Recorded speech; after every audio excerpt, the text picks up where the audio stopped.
தமிழகத்தில் சட்டம் ஒழுங்கு சரியில்லாத காரணத்தால், பெண்களுக்கு பாதுகாப்பு இல்லாத காரணத்தால் சவுக்கடித்து கொண்ட திருவாளர் அண்ணாமலை அவர்கள் இவர் கட்சிக்காரர்களே குற்ற செயலில் ஈடுபட்டுள்ளார்கள்.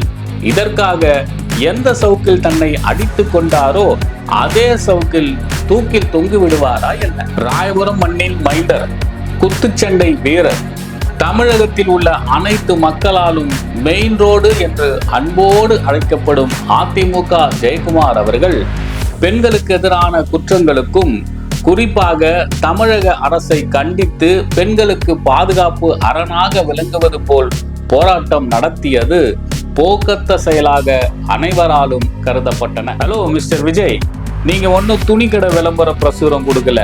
ஒரு சம்பவம் நடந்திருக்கு. இது சம்பந்தமா ஒரு பெண் புகார் கொடுத்திருக்காங்க. அந்த புகாரின் அடிப்படையில ஒருவன் கைது செய்யப்பட்டிருக்கான். இந்த சூழ்நிலையில இது சம்பந்தமான துண்டு பிரசுரம் பல்வேறு விதமான பிரச்சனைகளை மாணவர்கள் மத்தியில எழுப்போம் என்று உங்களுக்கு தெரியாதா?